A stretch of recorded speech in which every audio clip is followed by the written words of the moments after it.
আসসালামু আলাইকুম রহমতুল্লাহ। যাদের ভালোবাসায় বাধা, এক কথায় ভালোবাসার কপালে আগুন ধরে গেছে। ছেলে মেয়েকে ভালোবাসুক বা মেয়ে ছেলেকে ভালোবাসুক, কিন্তু দেখা যায় ভালোবাসাবাসি করার পরে মেয়ের বাবা মা মাইনে নিতেছে না, বা ছেলে ওনার বাবা মা ওনার পরিবার ওই পরিবারকে মাইনে নিতেছে না। মানে দুনো পক্ষের মধ্যে সমস্যা, কেউ কাউকে মাইনে নিতেছে না, বা এক পক্ষে সমস্যা, মেয়েকে ছেলের বাবা মা মাইনে নিতেছে না।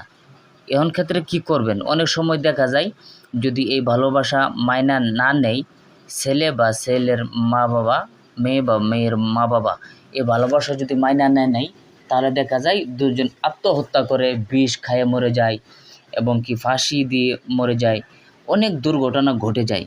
তো আপনারা কি করবেন? অনেক এই জ্বালা যন্ত্রণার শিকার হয়ে গেছেন। ভালো তো বেসে ফেলেছেন, কিন্তু মা বাবা মাইনে নিতেছে না মেয়েকে। মেয়েরই একই প্রবলেম, ছেলেকে ভালোবেসে ফেলেছে কিন্তু মেয়ের মা বাবা ওই ছেলেকে মাইনে নিতেছে না। এখন দুজন মহা বিপদের মধ্যে পড়েছে। এখন আপনারা কি করবেন? আমি আপনাদের সম্মুখে গ্যারান্টি পরীক্ষিত এমন একটা তদবির আপনাদের সম্মুখে উপস্থিত করতেছি। এটা যদি করতে পারেন 100% আপনারা সাকসেস হবেন। এই স্ক্রিনের মধ্যে লেখা রয়েছে, আপনারা লেখাটা পড়েন, আমি একবার পড়ে শোনাইতেছি।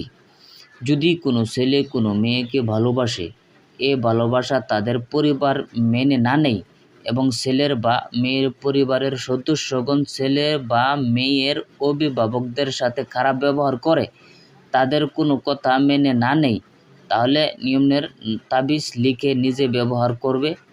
এরপর তারা আর কোনো দিন খারাপ ব্যবহার করবে না। এটার আরেকটা কাজ হলো, দ্বিতীয় নম্বর কাজটি হলো, যদি কেউ নিয়মোক্ত নকশা 60 টুকরা কাগজে লিখে মাসুকের ঘরের 4 কোণে ঘিরে রাখে, তাহলে মাসুক তার প্রেমে পড়ে অস্থির হয়ে ছুটে চলে আসবে। পরীক্ষিত ভাইরা আমার, আপনাদের ভিডিওটি যদি ভালো লাগে দয়া করে ফলো করবেন, শেয়ার, কমেন্ট, লাইক করে জানাবেন। নিয়মটা কমেন্টের মধ্যে আপনারা পাবেন।